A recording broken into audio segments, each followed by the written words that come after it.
I'm Jen Taylor Skinner, and this is The Electorate. On this episode, I have a conversation with Katie Kalvoda of AAPI Victory Alliance. As the 2024 presidential election cycle heats up, there are two topics that are bound to be an important part of the discourse. That's gun violence and disinformation and misinformation. Now, disinformation and misinformation are two sides of the same coin, and we do get into the differences in this episode. But Katie joins me to discuss the nuances of those topics, and we also talk about how important it is for political campaigns to engage with the AAPI community and, of course, engage in authentic ways. We talk about what genuine and effective engagement looks like and why it's important for campaigns to forge true partnerships with the AAPI community now, without treating community engagement as an afterthought. So, without further ado, here is my conversation with Katie Kalvoda of AAPI Victory Alliance. Katie Kalvoda, welcome. Thank you for having me today. By the way, I know congratulations are in order. I wanted to mention this, but you were just elected the AAPI Victory Alliance's board chair. Is that correct? That's right. I was elected by my fellow board members, and my term begins July 1st. Excellent. Well, congratulations. Thank you. Yeah, and I was hoping to center our conversation around two topics today in relation to the AAPI community, and that is misinformation and disinformation, which are often confused, but they're not the same. They're close, but not the same. And then gun violence, right? But before we jump into those, I wanted to talk about the fact that we're on the cusp of another major election cycle, the 2024 presidential election cycle. And the AAPI community is often overlooked in those political conversations, despite the fact that Asian Americans are the fastest growing group in the country. There's just so often left out. And I know myself as a Black woman and, being in the Black community, I know what it looks like when a campaign or a political movement or a politician overlooks and thinks about my community as an aside, as an afterthought. Mhm. And I know Yeah. what it looks like when they get it right, right? Yeah. I'm just curious for the AAPI community, how do we know, what does it look like when it's done correctly? What do we see? What would we see? Yeah, well, we would see representation in senior levels of the campaign. So we have people not just doing outreach to our community, but we really need representation at the highest levels of the campaign's hierarchy. So advisors to the principal, whether they're running for Congress or Senate or president, we need to see members of our community represented in his or her core team. And it doesn't mean that we need one face. We actually need many, many different faces because our community is very complicated, it's very nuanced, and we're not a monolith. So to get it right out of the gate, a campaign needs to have representation and true representation. In addition to that, we also need significant investment and a commitment to these investments early in the cycle. And what I mean by that is so often we are considered the margin of victory. And when that happens and campaigns realize that in the 11th hour, they start spending money to get votes from our community. But that doesn't work that way because we're talking about many, many different languages, many, many different mediums in which you have to do the outreach. We don't live in, one particular neighborhood. We're urban, rural, and everything in between. So the outreach effort is actually so much more complicated than campaigns anticipate. And doing it at the last minute often leads to very shallow efforts that don't really speak to our community and drive them out to the polls. So two things, representation and serious commitment of capital early in the process. That's what makes a successful campaign for our community. And, we've seen it work for a variety of different campaigns. And we know that people who know and people who hire people who know get it. Right. And that's what I mean by an afterthought. I mean, you can actually see it happening in the campaign, in the campaigns during the, let's just say a presidential election cycle where focus will happen at the very last minute. Have you seen improvement over the years, though? Yes, a little bit. I mean, when candidates understand the landscape and when they have good advisors, and many more of AAPI politicos are now working at the very more visual campaigns, more high profile campaigns across the country. And as they get hired and hired early on, they start to develop the right landscape, the right infrastructure for outreach. And so we are seeing more of that awareness put together, and even people at the DNC and other, higher levels of, the political parties have also hired AAPI operatives. And so it has definitely shown an increase in terms of visibility, but we have a long ways to go. There are many, many districts across the country with large AAPI contingencies, and we're still looked at as an afterthought. And so some very coordinated campaign for AAPI voters that is not just sporadic, during campaign cycles, but is an evergreen strategy, 365 days a year, every year, and not just during political years. Yeah, yeah. Let's go on and talk about misinformation and disinformation because, as the election cycle heats up, that's going to be a huge issue. Actually, it's always an issue, right? Yes. But Yes. always. I personally saw, and this is just anecdotal, an uptick following the 2016 election cycle, particularly in regards to the AAPI community, and then the 2020 election cycle, of course. And it seems to have taken on two main flavors. For one, I think during the 2020 cycle, there was a lot of misinformation and disinformation around trying to paint Democrats as by conservatives as being soft on China, right? And there were lots of dog whistles about that during the campaign on the conservative side, I think. And then, of course, after the pandemic, there was a lot of blame, being placed, misinformation around blaming Asians for the COVID pandemic, right? And that Yeah. was very, very stark, and it was actually really dangerous, right? Yeah. When I step back and think about that from a political perspective, what do you think the aim of that disinformation and misinformation was? Because it's not politically savvy. Yeah, it's very complicated with our international relations with China. And so that I think has to be stripped away from national politics a little bit. And I don't think that those two things are often coordinated. You'll see harsh rhetoric on both sides of the aisle when it comes to China. And activities in the Pacific. So I don't necessarily know that any strategist is really conflating the two, what's happening within the U.S. and then external to the U.S. But they create a sense of confusion and chaos in our community that allows folks who are very hardened, right, to be empowered to channel a narrative that may have been seen as fringe before, but now they might have a stronger following because of this sort of chaos. And if you think of politics, as an analogy to like battle or warfare or something like that, right? The war over voters, the concept of the fog of war really takes root. And so I think that was what really contributed to the proliferation of misinformation and disinformation in our community is this sense of chaos. There was a lot going on. People were trying to parse truth from fiction, and being able to do so across different mediums, YouTube, WeChat, Kakao, all kinds of different social media platforms, mainstream media on top of that, newspapers, being able to confront misinformation on all of those battlefields is very, very challenging. And it caught us off guard, I think, as a community, because we didn't even have that media infrastructure in place to be able to activate, right? So being caught in the fog of war, being caught in a systemic lack of infrastructure where our communities have access to media sources, to be able to research the veracity of different accounts,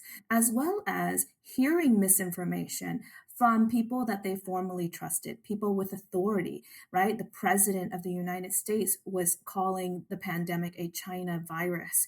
And that led to, that elevated it to a whole nother level. And as a community, we were caught flat footed and we really didn't have the resources to properly combat, all of those things.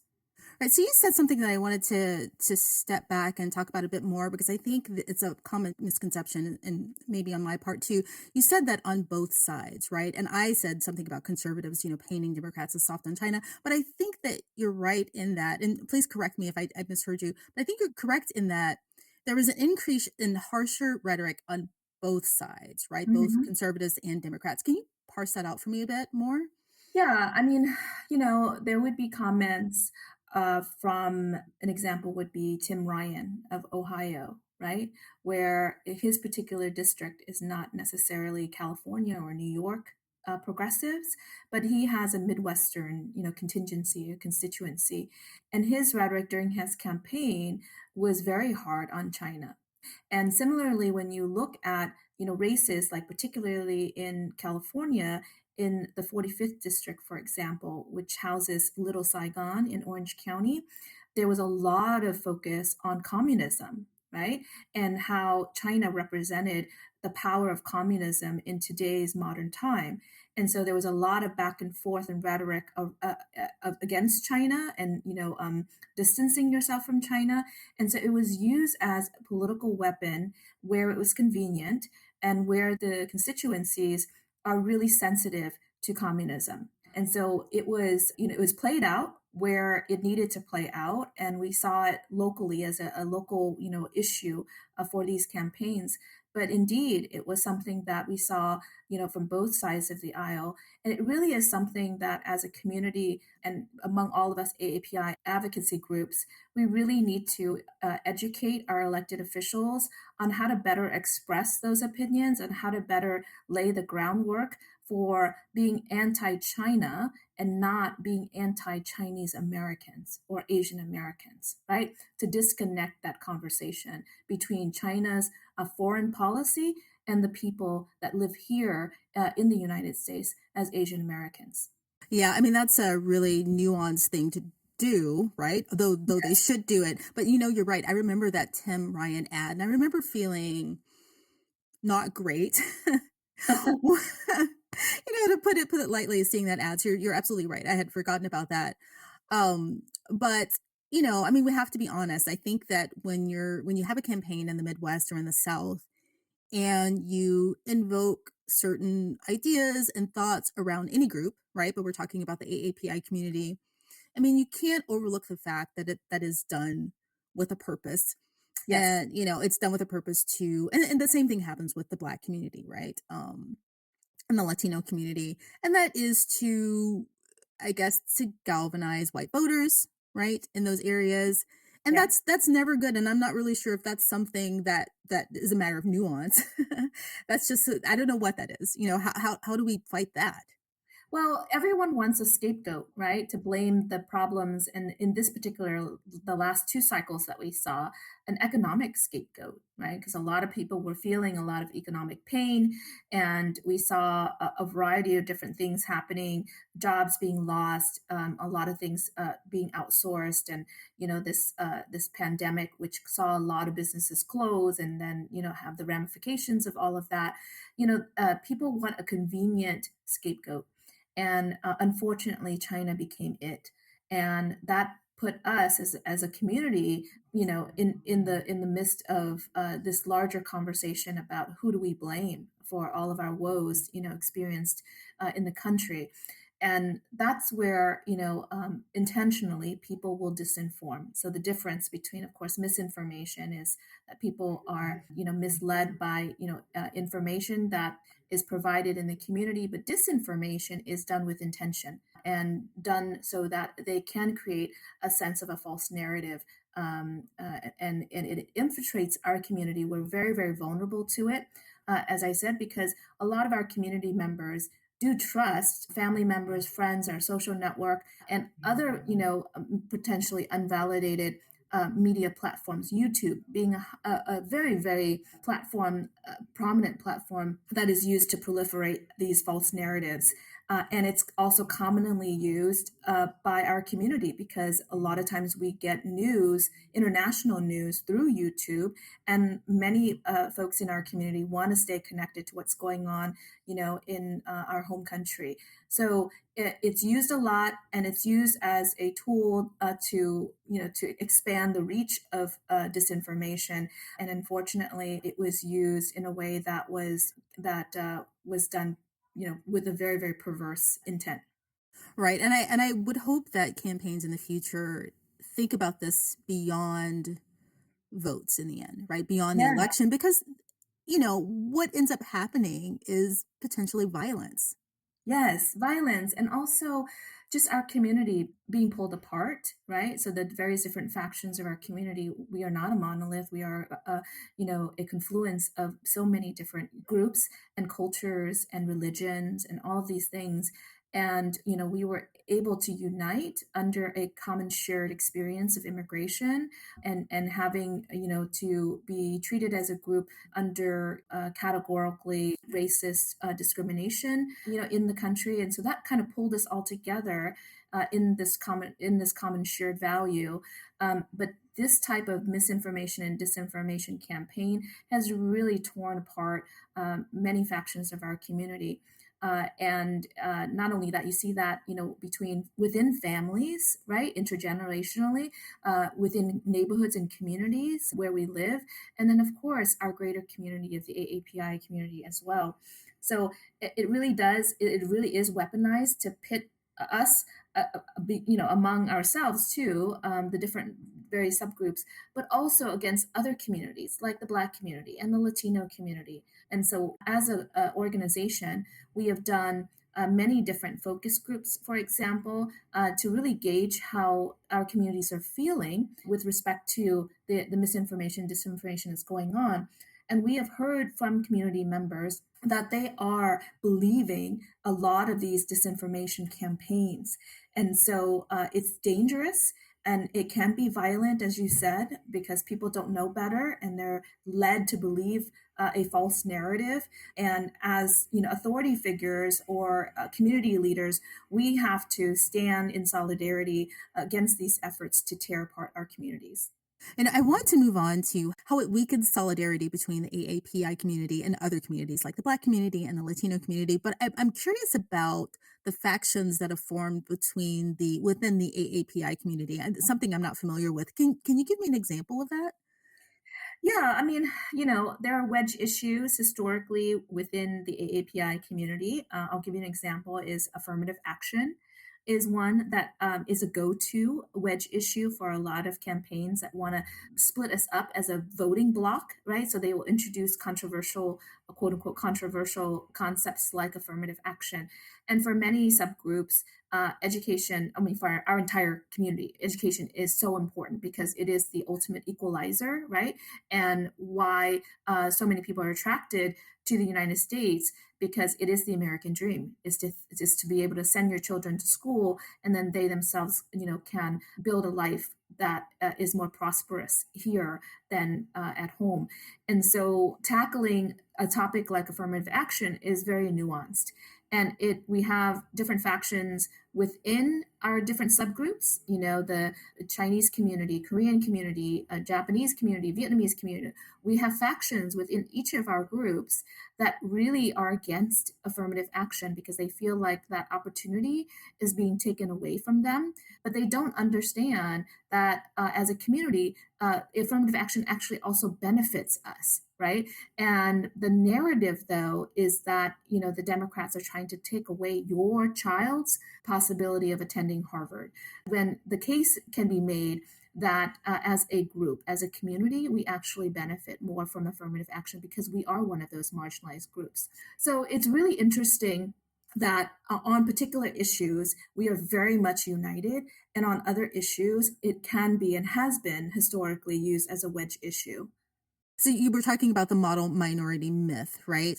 Right, And right. so are you saying that that issue particularly has a generational divide within the AAPI community as far as, what groups support affirmative action and which generations don't? Or am I mishearing that? No, that is true intergenerationally, but within our communities too, there are newly arrived immigrants and immigrants who have been here, many generations, right? That see issues like affirmative action differently. So it is one where the narrative using affirmative action as a wedge issue actually pits the AAPI community against other issues, and I think that's what you were alluding to earlier, right? How it actually intentionally tries to pit the AAPI community against the Black community, for example, or the Latino community on that issue. There are other issues too that are very important, and the affirmative action issue does go up, squarely in the heart of the model minority myth. And the genesis and the history of the model minority myth is nothing but racist, right? And trying to pit the API community against other communities. And so it's something that we have to do a better job of educating our populace about the history of that issue, and why people are using it, to separate us in terms of unity with our other BIPOC communities. But issues like guns and climate and other things can be taken apart like that as well. And the playbook can be recycled with all other issues as well, because as you know, we don't have an infrastructure where we can properly educate and disseminate information, accurate information to our population. And it's so difficult because of the various different languages and the mediums that we have to be able to provide this information to. That really this is a calling for different the Democratic Party to really invest in an evergreen 365-day outreach program, because there are so many issues, and the issues are coming at us at every angle, in every election, and we need to be better equipped to handle these narratives and to be able to fight back. Absolutely. Well, the thing is that, going on to our second topic, and they're very much related, because whenever you have this negative rhetoric around a specific community, and you have a country that has a gun violence problem, Yeah, or we have mass shootings weekly, daily, it feels like. Those two things are not a good combination, right? And I know the statistics say that 70% of Asian American voters are in support of stronger gun violence prevention legislation, right? mhm. And when we talk about gun violence, we don't particularly think about, or people don't talk about this in relation to the Asian American community, unless something really terrible happens, like, of course, Atlanta a few years ago. Yeah, One of the things that I just learned was that one of the first mass shootings in America took place in 1989, when a white gunman targeted Southeast Asian children in a school in California. I did not know that. So this has been an issue in the AAPI community for a long time, long before Atlanta. yeah. Yeah, and I think that as a community, we are very protective of our children. And as I mentioned before, we tie a lot of our family and community prosperity to education. And so we view schools in particular as a sanctuary, right? And we elevate teachers in our cultures, many of our cultures, we elevate teachers to be of the highest esteem. And so to see mass shootings at different schools and our children being vulnerable to mass shootings and out of control gun legislation or gun permissibility across the country is very startling, and it's unsettling for our community for the most part. I'm hearing things like various different families are taking up guns, and gun ownership is increasing due to the fact that they are feeling very vulnerable to attacks from the anti-Asian hate that came about during the pandemic. Of course, seeds were sowed before that as well. But because of the vulnerability, people are turning to gun ownership as a possible way of self-defense for their families. But studies have shown time and time again that that is not the case, right? That community security really lies in the hands of the community. And so we need to be able to empower the community to unite and to confront these episodes of violence. And overall, I would say that families, AAPI families, are very concerned about mass shootings, and they would like to see stronger gun control regulations at the national level so that it impacts them at the state level, so far as them living in a state where there might be a stronger gun culture, right? They want the protection at the federal level. So that is an issue that's near and dear to our hearts as a community, because it impacts our schools, our teachers, whom we really hold in high regard, and then, of course, our children as well.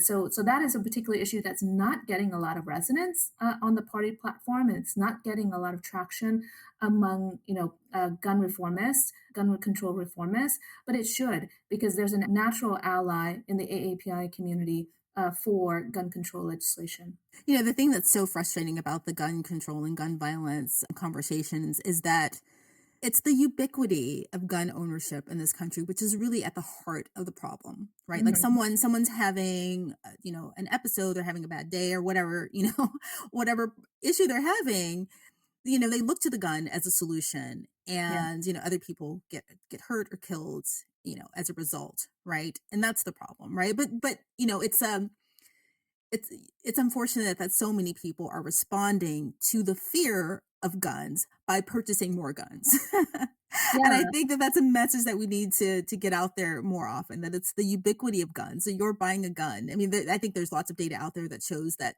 gun ownership does not protect you from gun violence, right? Right, right. I think those are families that are in desperation, right? Because they don't know what else to do. They don't see, our elected officials speaking to them on this issue. They really don't see themselves being reflected in the concern of our elected officials as a community on this issue. So it's really out of, pure desperation.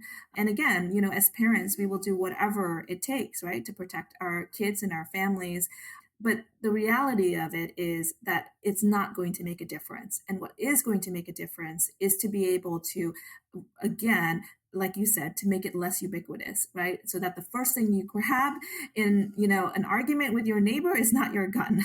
That is a culture that we have to dismantle. Right. Otherwise, we're only going to see the level, intensity, and frequency of these mass shootings only going to increase.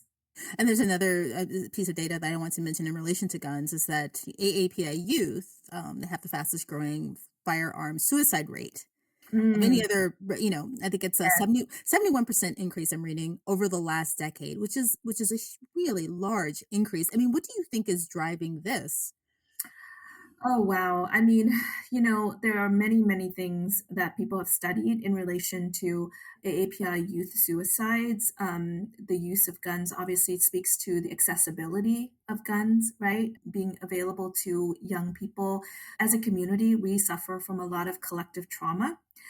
Parents and grandparents carried as in relation to really bad foreign policy and, colonialism and wars and things like that that have happened to our communities.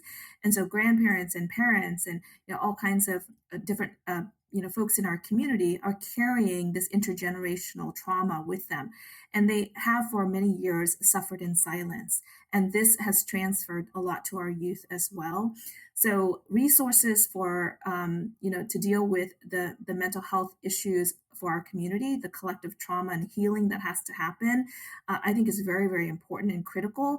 And that is also under resourced and understudied. And so I would love to see, more attention being paid to this, and whether they commit suicide as a result of a firearm or some other means, the nature of the reason why our youth are committing suicide at such a fast clip is really unnerving to a lot of us, and it should really be sounding an alarm for public health. And I know that in the Black community, seeking mental health support, people generally, historically, have been reticent to do that. And Yeah. I don't know if it's the same in the AAPI community. Oh, for sure. There's a lot of stigma around it, right? And I think that stigma extends universally to many different groups, but in particular to the AAPI community. Our youth is seen as having extreme pressure placed on them because of this need to achieve the American dream, and the fact that, grandparents and parents have sacrificed much, right, to afford our young people the opportunity to live the American dream. The pressure of that, the constant, pressure from internal sources like, family members, but also externally with the model minority myth and so many other things, creates kind of an ecosystem where things like this can be very much internalized. So we do need to address it across all generations within the AAPI community. But for sure, I think we are very much under resourced as a country when it comes to mental health. One area of positivity and light is the idea that we're going to be institutionalizing Asian American studies, right, in many different cities and states across the country. And that's very hopeful because the more people understand our legacy and our history as a community, the more that they can integrate, these types of conversations into the everyday narrative, of concerns for the American electorate. Being that we are, again, you talked about the 2024 election cycle a few times, what should be happening right now to engage the AAPI community? What should we be seeing right now to make sure that there's, positive turnouts next fall? Yeah, well, I hope that campaigns have started already and that they have begun early and in earnest, and have hired people that come from our communities with the lived experiences and the languages to make all of these conversations accessible to our community. I do hope that there is a very, very concerted effort to engage policy groups and think tanks so that we can create necessary surveys and polling and focus groups on some of these issues, and really try to understand and peel back the layers of the various different nuances we talked about today, and really get a communication strategy intact so that we can go out there and be united in our messaging, right, and in our strategies in reaching out to this community. It is going to be very difficult, and so starting early is so crucial for success. During the presidential cycle. Katie Kalvoda, thank you so much for joining me. It's been a pleasure to talk to you. And yeah, please join me again sometime. I will. Thank you so much for having me.